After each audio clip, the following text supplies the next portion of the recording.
Tennessee Titans rookie linebacker Anthony Hill has been flashing at practice over the last few weeks. And if that doesn't get you excited, just wait until I tell you what his position coach had to say on today's edition of Locked On Titans.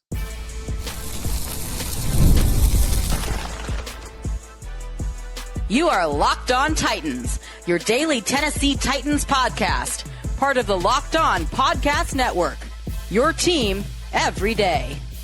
Welcome to the Locked On Titans podcast. I am your host, Tyler Rowland. Titans fans, on today's show, we got to go back and go through some of the comments that the Tennessee Titans position coaches had to say last week at OTAs. Basically, every position coach spoke with the media, and there were a lot of interesting comments at every single different spot. Now, we're going to go through offense, defense, all of that, but I got to start with Anthony Hill, the Tennessee Titans rookie linebacker. He's somebody who I have had a circle around throughout the all-season process since the NFL draft as one of the Titans rookies who could make the biggest impact early on. I've talked about Anthony Hill maybe having the best rookie year of any of the Tennessee Titans rookie class because I think he's going to be able to get on the field. He has the ability, he has the athleticism, he has the build to have an instant impact. He's a perfect fit in this defense. And if that information, just that general knowledge of Anthony Hill, his skill set in the defense, of course, the linebacker success that Robert Saleh's had throughout his career, if that right there wasn't enough to get you excited about what Anthony Hill could be for the Tennessee Titans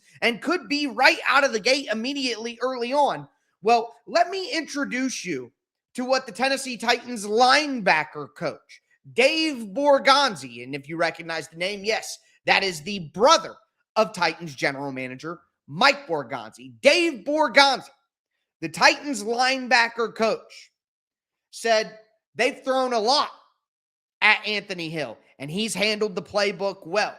He said he's flashed a few times in practice. The Titans have had basically 5 or 6 practices. Well, when this was said, the Titans had 5 practices with the full squad, the full team, the rookies, the vets, everybody included and involved. Normal off-season practices. And Anthony Hill's already flashing. We know from the very first week of Tennessee Titans OTAs,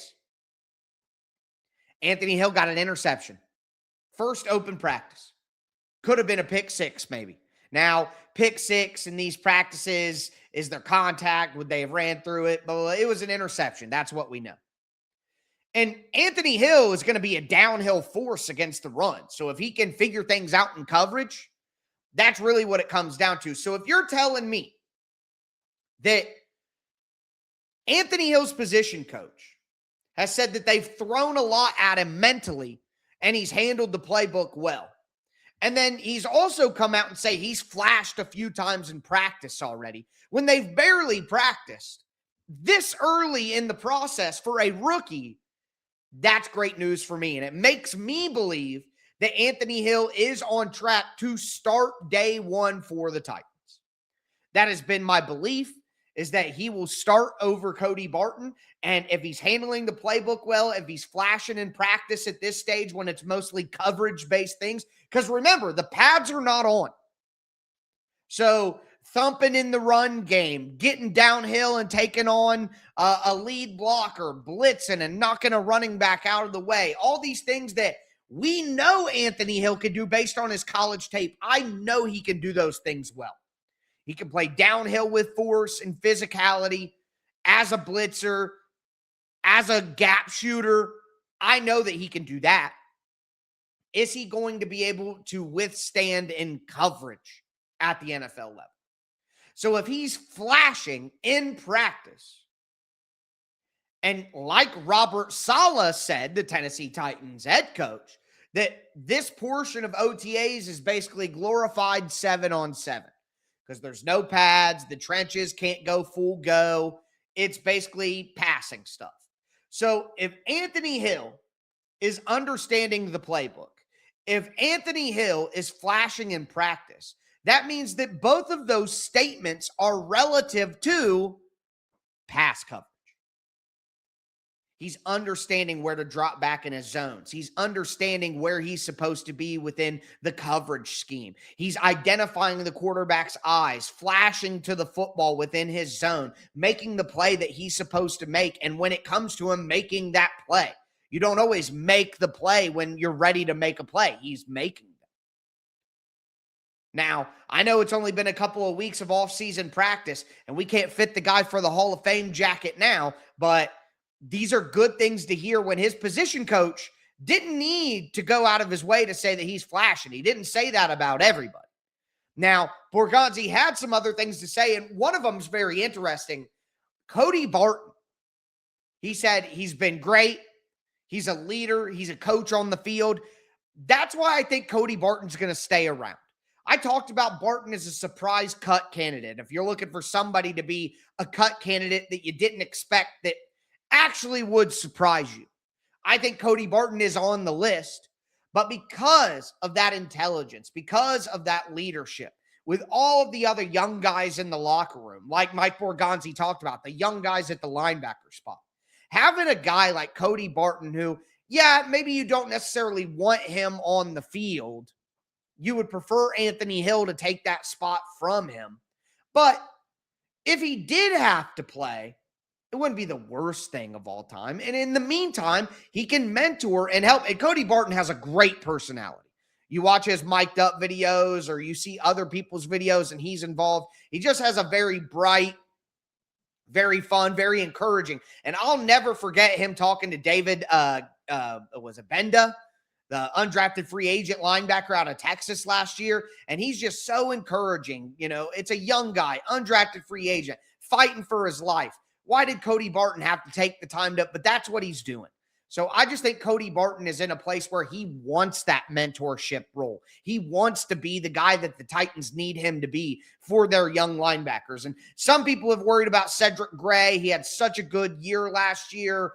What's he going to do? They're changing the system. Well, Dave Borgonzi said that it's a different scheme, but not much is going to change. Number one job for a linebacker is to find the ball. Said he wants him to go run and hit. Run and hit. That's what a linebacker does.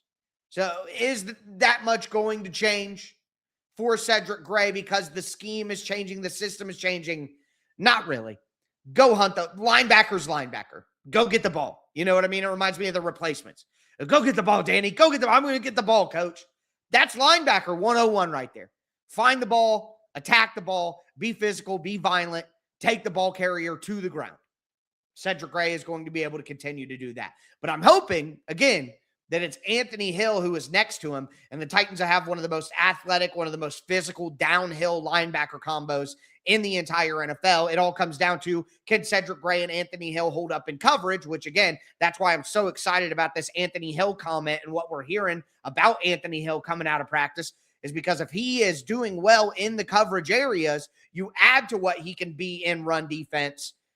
Now we're talking, folks. Now we're talking. But with that being said, there's more to talk about on defense, especially in the secondary snap counts. If the Titans are going to rotate their defensive line like they're saying, are they getting the most out of Jeffery Simmons? Will Simmons be happy with that? A lot to discuss there. But now it's time to talk about Cam Ward and the offense because, again, I think this is just a perfect coaching staff for Cam Ward in year two. And a comment that Titans quarterback coach Shea Tierney said recently made me feel even more bold about that. Do want to let you know that today's episode is sponsored by BetterHelp. Summer is supposed to be a season everyone looks forward to. Vacations, longer days, more time outside, more plans with family and friends. But for a lot of people, summer can also feel surprisingly overwhelming. Your schedule gets packed, your routines change, and sometimes it feels like you're trying to be everywhere at once instead of enjoying the season. And that's why it's important to make time for yourself too. And therapy can help you create a version of summer that feels manageable and enjoyable. I know personally, my schedule is filled to the brim during summertime. Every weekend, almost every single day, there's something to do, and it can definitely weigh on you. And it doesn't feel like how summer is supposed to feel. But With BetterHelp, they have over 30,000 therapists and more than 6 million people served worldwide. BetterHelp makes it easy to get matched with a licensed therapist based on your needs and preferences. And if your match doesn't feel right, you can switch at any time, which is my favorite feature of BetterHelp. You don't have to say yes to everything. This summer, you can find support in therapy. Sign up and get 10% off at betterhelp.com/lockedon. That's BetterHelp, HELP.com/lockedon.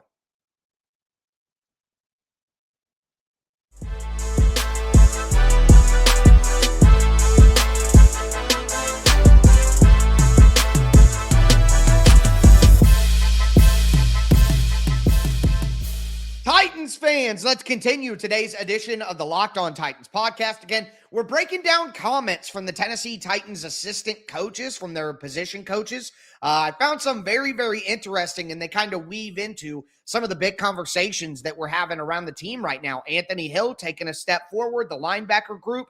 We were there with Dave Borgonzi, but now I want to talk about the offensive side of the ball, Cam Ward and his coaching staff, and why it continues to be proven that it's such a perfect fit. Before we dive in, I do want to thank you again for making the Locked On Titans your first listen each and every day. Remember, Monday through Friday, Tennessee Titans content all year round, always for free. Make sure that you get subscribed, stay subscribed. It's your team every day. Speaking of every day, shout out to my everydayers out there tuning in Monday through Friday. Couldn't do it without you guys. If you aren't an everydayer, you need to be one. Again, stay locked in to the number one Tennessee Titans podcast in the world, Locked On Titans. But there was a comment from Tennessee Titans quarterback coach Shea Tierney at Friday's practice that just solidified once again that this is the perfect coaching staff for Cam Ward in year two. It's literally perfect.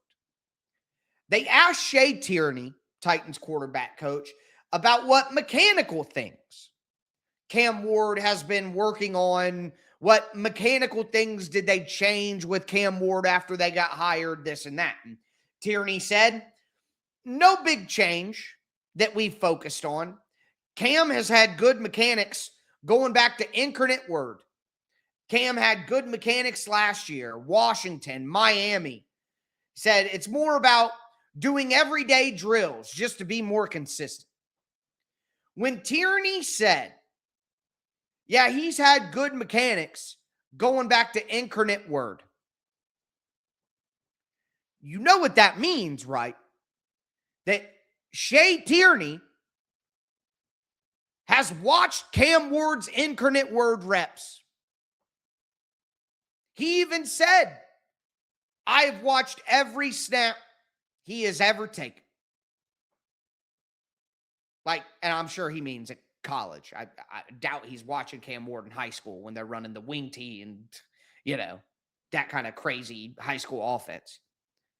But that just drives home how I felt about this hire all along. I think I made a short video on it a couple of weeks ago, or when I talked about the Brian Daboll plan for Cam Ward. You could not have picked a better coaching staff to take over with Cam Ward in this circumstance. Like, there is no coaching staff in the NFL more prepared to coach Cam Ward than Brian Daboll's coaching staff. It was Brian Callahan and then Brian Daboll. No, there's no way anybody in the NFL did more work, more time, more research, not only on the football player, but the person, as Daboll and his staff did on Cam Ward, like Brian Callahan and his staff certainly did on Cam Ward. And I would not be shocked, knowing what we know now with how good of a coach Brian Callahan is and just his general mentality as a person. I would not be shocked if Brian Daboll and his staff did more extensive research on Cam Ward and spent more hours learning Cam Ward than Brian Daboll did. Would not be shocked in any capacity. Would you? I would. Now, just because Brian Callahan wasn't a great head coach doesn't mean like he's lazy and they didn't do the work and stuff. I'm just saying Brian Daboll, with his experience and his knowledge and his intelligence, probably knows what to look for more, can be more efficient in his process. That's what I'm thinking. So again, Brian Daboll has talked about meeting camp, going to dinner with his family, talking about the whiteboard. What did you see? Why did you do this? What are you reading? What are you looking for? What's your process here?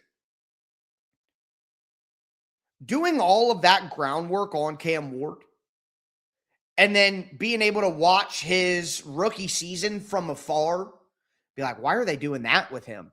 Why are they having him do this? Why aren't they correcting this? Why aren't they doing more of this with him? Why aren't they changing that? Why aren't they? And then actually having the opportunity to do it. It would be like, to me, here's what I would relate it to. Say you had a crush your whole life. This one girl, this one boy, whatever, your whole life, all throughout school, since elementary school, you had a crush on them, never got to date them, never had the courage, this and that. You get into high school, they get a serious, partner, whatever, blah, blah, blah. And then at the end of high school, they break up and they finally give you a chance. Not only have you been preparing for this moment your whole life, just generally preparing for it, but you also got to watch somebody fail. So not only have you thought of your whole time what you would do, but now you have seen what someone else tried and didn't work or did work. You are now as prepared as ever to get the job done and to do it right. You know what I mean? So it's like, it's not just that they prepared for Cam Ward. It's that they got to watch someone else fail in that rookie season. And that rookie season, Cam isn't going to be the best version of himself. It's not going to be 100% certain what he's going to do well, what he's not going to do well. So the fact is, Brian Daboll didn't have to take the punishment of the failures of Cam Ward's rookie year, but he gets to benefit from the growth of Cam Ward going into year two and then help that growth himself. And again, with somebody who has studied every throw Cam Ward has ever made at a serious level of football, all the way back to incarnate Word. How could they have picked somebody better for Cam Ward? And it's funny, I think of that Brian Daboll story where last year at the draft, he tried to jokingly get Mike Borgonzi to not draft Cam Ward at the top so that the Giants could draft Cam Ward. And it's like, in that moment, I bet Mike Borgonzi was thinking, hey, if I need another coach for Cam Ward, it's Brian Daboll. So, and we've already heard that Mike Borgonzi had contacted Brian Daboll before he ever hired Robert Saleh. He had already put in the groundwork of hiring Brian Daboll as the offensive coordinator before he hired. I'm sure he had Saleh in mind, but Brian Daboll said that he had talked to him before. So Mike Borgonzi knew, hey, the best possible coach that I could hire this offseason and the best possible coaching staff that I could hire to get Cam Ward to develop is Brian Daboll's crew. And that's what they got. And that comment from Shea Tierney, it just like fireworks in my mind. Like, man, that's real. That's not something that I'm just making up to get hype about Cam Ward and these coaches. That is a real factor in Cam Ward's development. Now, I want to stay on offense because they talked to Carmen Brasillo, the Titans offensive line coach, and a few things that stood out to me. Austin Schlottman said, quote, we're excited to have him. He makes the transition easier. He sets the expectations for what we want in the locker room, in drills, in the system. I'm telling you, folks, Schlottman's going to be the starting center. Now, he was asked, is there competition for the starting center role? And he gave a non-answer. Carmen Brasillo was like, we're competing right now, but everybody's competing to get better. There's training camp in the preseason for like position battles. Like, are you going to get the starting center role? He said, right now, everybody's just trying to get better. So it's kind of a non-answer, but I'm telling you, Austin Schlottman is going to start at center. I'm just fully convinced that that's the case. The way that coaches talk about him, the way that Peter Skoronski talked about him, the answer that Brasillo gave about how he's making everything easier and he's setting the expectation for everybody else in the room because he knows the system, knows what they want out of each drill, he's just got too much of a head start in the coach's mind, in my opinion, to not end up being the starting center. I can't believe that. So he said changes from Bill Callahan. Said he respected Bill Callahan, but there are some things that they want to do just a little differently, technique-wise, which makes sense. Everybody's going to do stuff just a little bit differently. And one of the things that really stood out to me is he said that Carmen Brasillo said that he has a reputation for giving the most difficult quiz at the draft of any of the offensive line groups. And he's like proud that his quiz is super tough because he said very difficult to learn. The capacity to learn is very important for offensive linemen in the NFL because it's such a complicated position. So he wants his quiz to be tough. And then he talked about how Pat Coogan, Fernando Carmona passed the quiz. They were good. They showed that they're very intelligent and very tough. So hopefully that means good things going forward. But having a difficult draft quiz, I like that from Carmen Brasillo. That's the type of stuff that I like to learn about the coaches. So very cool to hear that. Now, with that being said, more to talk about on the defensive side of the ball, specifically snap counts on the defensive line, and then some interesting things that we got about the secondary.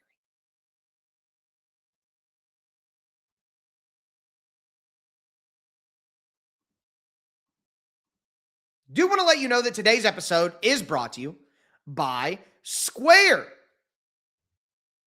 the business platform that helps sellers become neighborhood favorites. Whether you're gearing up for a busy season or you're just trying to keep up with everyday demand, Square keeps your business running smoothly, from payments to online orders, inventory, staff, and more, all in one place so you can focus on your customers and not your to-do list. Square helps businesses simplify the day-to-day while still giving them room to grow. One thing that I've noticed is all of my favorite local spots that use Square hardware, it's very seamless, it's very simple, it's very organized, whether it's taking payments, giving receipts, like loyalty programs even, everything on Square just moves so smoothly. Square, again, helps your business run more smoothly, bringing payments, operations, insights together in one place so you're ready for whatever's next. Right now, my listeners can get up to $200 off Square hardware when you sign up at square.com/go/lockedon NFL. That's SQUARE.com/go/lockedon NFL. Get started with Square and build a setup that works the way that you do.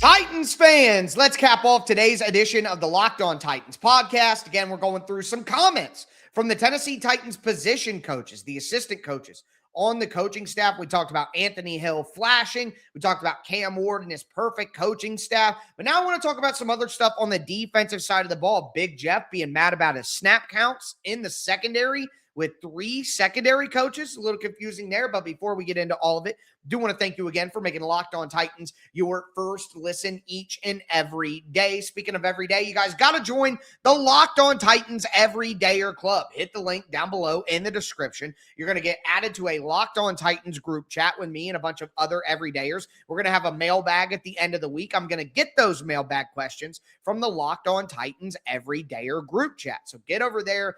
Chopping up NFL news, Titans news, sending mailbag questions, personal questions, all that over there in the Locked On Titans group chat. And you're going to get a commercial-free version of the podcast in your favorite podcast app. So join the Locked On Titans Everydayer Club today. Again, the link to join is down below in the description. But the Titans have been talking about rotating the defensive line. It's something that Robert Saleh has been very focused on. It's something that he seems very committed to. They don't want defensive linemen to play more than about 60% of the snaps. Robert Saleh actually said on Friday that if you could play 4 snaps in a row in this defense, you aren't going hard enough. 4 snaps. Now, when I heard those things, my first thought was, well, I certainly want Jeffery Simmons to play 4 snaps in a row, right? Why would I only have Jeffery Simmons on the field for 3 plays at a time? What if it's freaking 4 straight plays at the 1-yard line, 4th and goal for the game in the 4th quarter? Now, I'm sure there will be some situational things and stuff like that, but Aaron Whitecotton, the Titans defensive line coach, said Jeffery Simmons had no pushback, quote, no pushback to the idea of the rotation on the defensive line. He said, Jeff's all in. All the guys are in. So, yeah, I guess so right now. But again, when the Titans are down by 7 and it's the 3rd quarter and the opposing offense is driving and Jeffery Simmons hasn't played in 3 plays and then he comes in and he plays 2 plays and you want to take him back out and put back in Jordan Elliott or something, like Jeffery Simmons might say, no. Like, it's easy to be bought in right now when the game isn't on the line. I don't know how I feel about that personally. Like, I understand the general philosophy of a rotation on the defensive line to keep everybody fresh. Like, that is a good idea.